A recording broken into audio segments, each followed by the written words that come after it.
Moni varmasti muistaa hetket, jolloin isä taikka äiti luki sängyn reunalla iltasatua. Satu vei sinut mukanaan ja unohdit todellisuuden. Seuraava muistikuvasi onkin, kun heräät aamulla pirteänä uuteen päivään. Yleensähän sadut ovat iloisia, mutta kaikki sadut eivät ole. Osa saduista on jopa pelottavan karmivia, kun niitä alkaa ajatella tarkemmin. Miksi saduista on tehty näin pelottavia, vaikka ne on tarkoitettu lapsille? Ainakin monessa sadussa tarinan opetus tuntuu olevan, että paha saa palkkansa. Nyt kerronkin teille tässä videossa lyhyesti 5 karmivaa satua.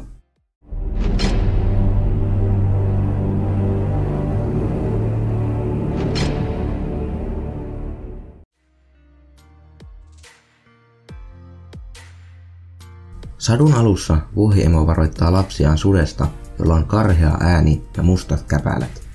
Hän kielsi lapsia päästämästä sutta sisälle. Kun äiti lähti hakemaan ruokaa metsästä, ei kulunut kauankaan, kun oveen koputettiin ja joku huusi. Avatkaahan ovi, lapsikullat, äiti täällä. Tuon teille jokaiselle jotain tuliaista. Lapset kuitenkin muistivat äidin varoituksen ja vastasivat, että äidillä on vieno ääni eikä karhea. Susi sinä olet. Susi oli kuitenkin ovella ja meni kauppiaan luo ostamaan ison palan liitua. Susi söi liidun ja sen ääni muuttui vienoksi.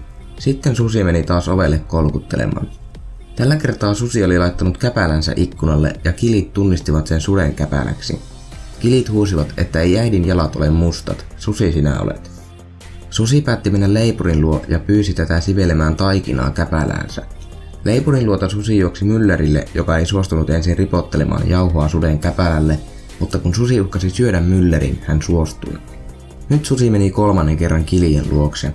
Tällä kertaa hänen äänensä oli vieno ja käpälänsä valkea. Pikkukilit siis luulivat äitinsä tulleen, mutta oven aukaistessaan susi hyökkäsikin heidän kimppuunsa. Jokainen yritti piiloutua johonkin, mutta vain yksi selviytyi hyökkäyksestä. Vuohiemon tullessa kotiin se näki kaiken tuhon, mitä kodissa oli. Se huuteli jokaista lastaan ja vasta nuorimman lapsen kohdalla kuului vastaus. Pieni kili kertoi äidilleen kaiken, mitä oli tapahtunut, ja äiti suri lapsiaan. Lopulta vuohiemo ja kili lähtivätkin niitylle, jossa he näkivät suden nukkuvan puun alla. Tämän vatsa pullotti ja siellä liikehti jotain. Pikkukili haki keritsmet talosta ja vuohiemo leikkasi suden vatsan auki, josta hyppäsi saman tien kaikki 6 muuta kiliä ulos. Suden vatsa täytettiin kivillä ja ommeltiin kiinni. Herätessään kivet janottivat sutta ja tämä lähti juomaan kaivolle. Kivet kuitenkin painoivat suden vatsassa melkoisesti ja tämä putosi kaivoon ja hukkui.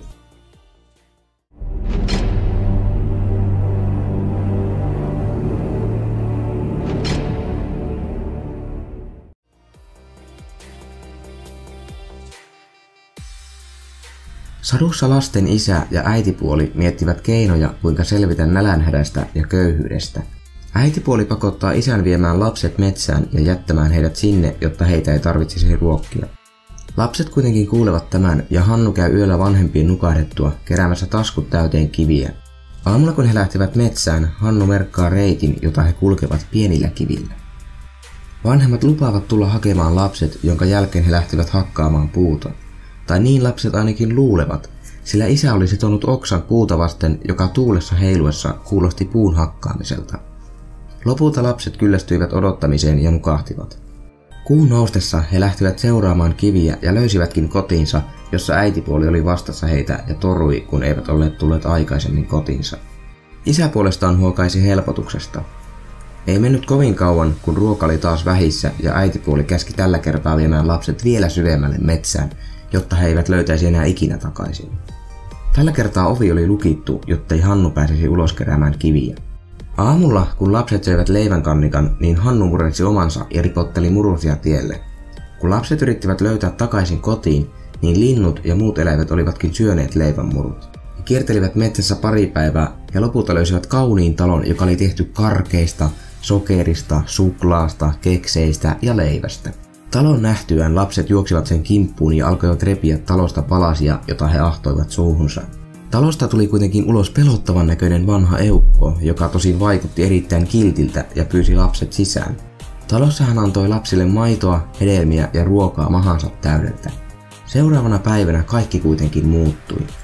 Hannun hän heitti häkkiin ja Kertun hän laittoi kantamaan vettä sekä tekemään raskaita töitä. Eukko olikin siis ilkeä noita, joka söi lapsia. Hänen tarkoituksensa oli lihottaa Hannu ja syödä hänet. Noita oli kuitenkin likinäköinen ja kun hän pyysi Hannua ojentamaan sormensa tunnustellakseen onko poika lihonnut, niin Hannu antoikin ohuen luun tunnusteltavaksi. Noita ihmetteli, että miten poika ei lihoa ja 4 viikon kuluttua hän päätti syödä pojan seuraavana päivänä, oli hän sitten laiha taikka lihava.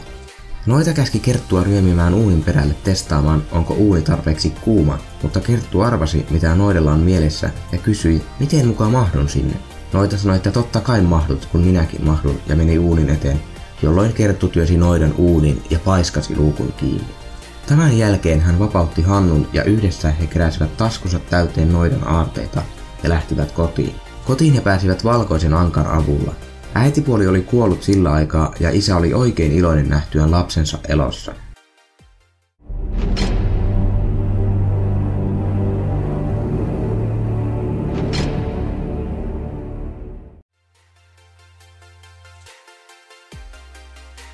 Tähänkin satuun liittyy ilkeä susi ja moni varmasti on tämän sadun kuullutkin. Punahilkan äiti antoi Punahilkalle tehtäväksi viedä sairaalle isoäidille hieman kakkua ja muuta hyvää. Heti metsän laidassa tyttöä vastaan tuli susi, jota Punahilkka ei osannut pelätä, koska ei tiennyt kuinka ilkeä eläin se on. Sutta kiinnosti, mitä tytöllä oli korissa, mihin hän oli menossa ja missä hänen isoäitinsä asui. Susi nimittäin halusi syödä tytön, mutta ajatteli, että voisi saada syötyä myös isoäidin, jos on ovela. Susi saikin Punahilkan poimimaan kukkia, vaikka äiti oli kieltänyt poikkeamasta tieltä.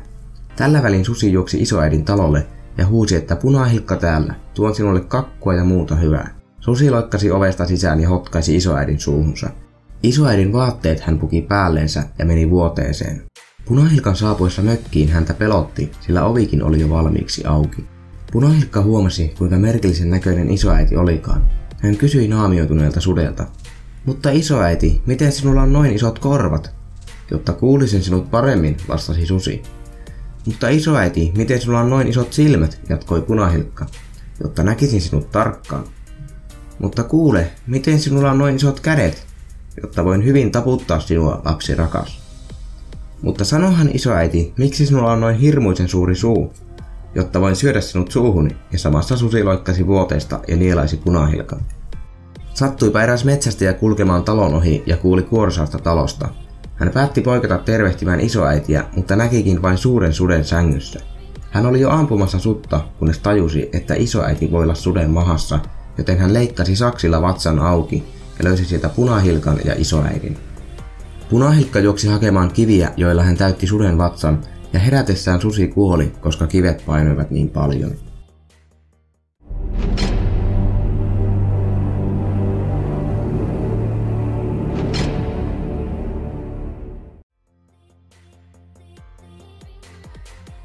Pian Lumikin syntymisen jälkeen hänen äitinsä, joka oli kuningatar, kuoli. Vuoden kuluttua kuolemasta kuningas otti uuden puolison.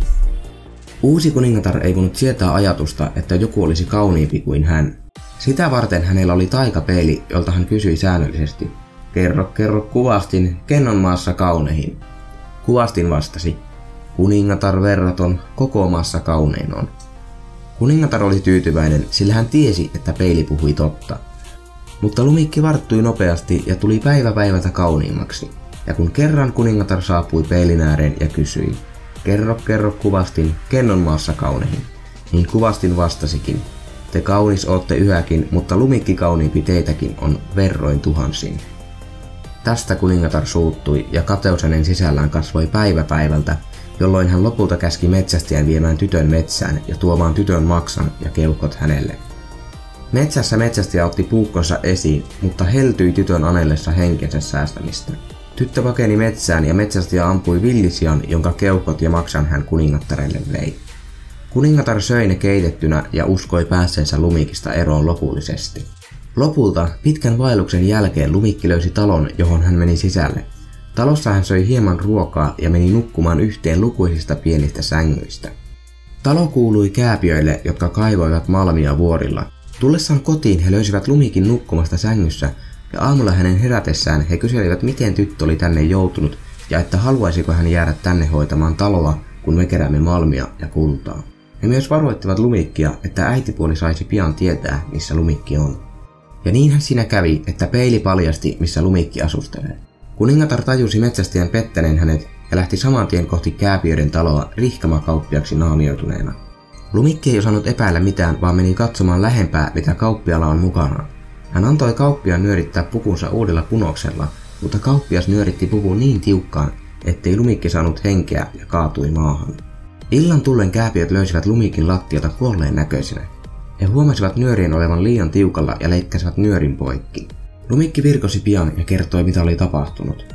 Kääpiöt varoittivat, että Lumikki ei saa päästää ketään sisälle, kun he eivät ole kotona. Kuningatar tyrmistyi kuullessaan peilin sanovan, että Lumikki on edelleen kaunein päällä maan. Hän valmisti noitakeinojensa avulla myrkkykamman ja pukeutui vanhaksi naiseksi. Sitten hän lähti matkaan. Kääpiöiden talolla vanhus houkutteli Lumikin ostamaan myrkkykamman. Kun kaupat oli tehty, eukko kampasi Lumikin tukan, ja heti kun kampa osui Lumikin hiuksiin, tämä kaatui tajuttomana maahan. Eukko lähti, ilta tuli ja kääpiöt palasivat kotiin. He löysivät Lumikin hiuksista kamman ja sen irrotettuaan Lumikki virkosi ja kertoi, mitä oli tapahtunut. Kääpiöt varoittivat jälleen Lumikkia äitipuolesta. Äitipuoli tosin raivostui kuullessaan peililtä Lumikin olevan elossa, ja hän riesi salaiseen kammion, johon kellään ei ollut pääsyä, ja valmisti tappavan myrkkyomenan. Omena oli puoliksi punainen ja puoliksi vaalea. Talolle päästessään vanhukseksi naamioituneena hän tarjosi omenan punaisen puolen Lumikille. Katso, minä syön vaalean puolen, älä pelkää, syö sinä tämä punainen. Lumikki ei tiennyt, että vain punainen puoli oli myrkyllinen, joten hän haukkasi omenasta palasen ja vaipui hetkessä kuolleena maahan. Kotiin palatessaan peili vastasi lopulta niin kuin kuningatar oli toivonut. Kuningatar verraton, koko maassa kaunein on. Kääpiöiden palatessa kotiin he eivät saaneet Lumikkia herätettyä. He eivät halunneet haudata häntä maahan, koska tyttö näytti vielä täysin elävältä. He teettivät Lumikille lasisen arkun ja laittoivat hänet siihen. Arkkuun kirjoitettiin kultakirjaimilla Lumikki, kuninkaan tytär. Arkkua vartioi aina yksi kääpiöistä ja he kaikki itkivät. Myös eläimet tulivat itkemään arkun luo.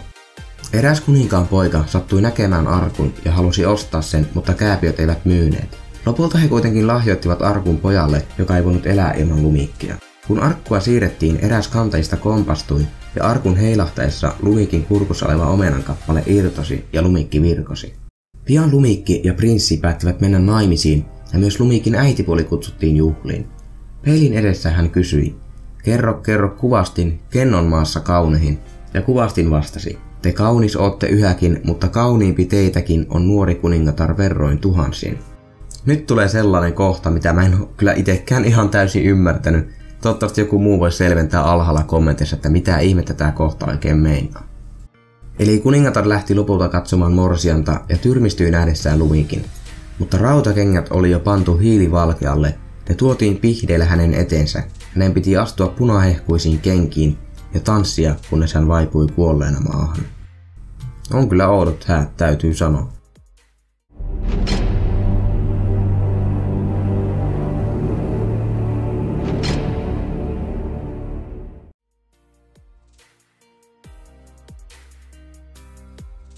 Tästä sadusta on useita versioita, mutta eräs niistä on erityisen karmiva ja ehkä jopa hieman outo. Sadussa Tuhkimon äiti menehtyy ja Tuhkimon isä löytää pian vaimonsa kuoleman jälkeen uuden vaimon.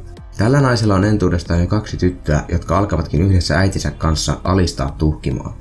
He vievät Tuhkimon omaisuutta ja tekevät Tuhkimosta orjan, jolla he teettävät kaiken työn. Eräänä päivänä kuningas järjesti 3 päivää kestävät juhlat. Näissä juhlissa kuninkaan pojan oli tarkoitus löytää kumppani itselleen.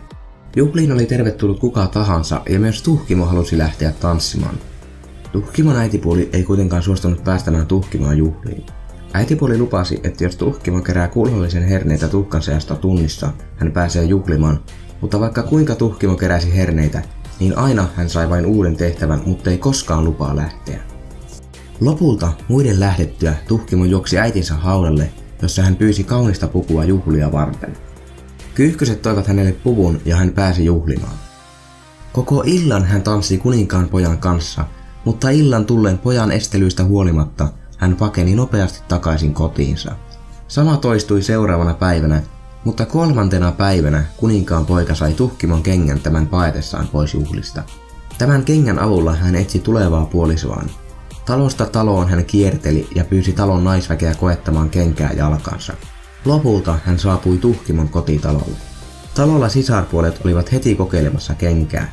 Toisen sisaren varvas ei mahtunut kenkään, joten äitipuoli antoi hänelle veitsen ja käski leikata varvasta pienemmäksi. Tämän jälkeen hän lähti kuninkaan pojan mukaan, mutta kesken matkan samat kyyhkyset, jotka auttoivat Tuhkimaa, sanoivat kuninkaan pojalle, että morsian on väärä, sillä hänen jalkansa pulppuaa verta. Poika kääntyi takaisin ja kertoi naisen olevan väärä. Toinen sisarpuolista kokeili kenkää ja hänellä puolestaan kantapää ei mahtunut kenkään. Tytön äiti käski tämän leikata kantapäästään palan irti, ja näin kuninkaan poika lähti uusi morsian mukanaan talosta. Mutta kyyhkyset paljastivat tämänkin sisarin vääräksi. Jälleen kuninkaan poika palasi takaisin. Hän kyseli, että olisiko teillä vielä joku naispuolinen, joka voisi kenkää testata. Äitipuoli ei halunnut, että Tuhkimo kokeilee kenkää, mutta kuninkaan poika ei antanut vaihtoehtoja. No, kenkähän sitten sopii vallan mainiosti Tuhkimolle, ja Tuhkimo lähti kuninkaan pojan mukaan. Nyt hypätäänkin jo suoraan hääjuhlaan, jossa sisarpuolet kävelivät Tuhkimon ympärillä kohti juhlapaikkaa. Toinen oikealla puolella ja toinen vasemmalla. Yhtäkkiä kaksi kyyhkystä lentää ja vie molemmilta sisaruksilta silmän. Juhlista poistuessa kyyhkyset tulivat uudestaan ja veivät sisarusten toisenkin silmän.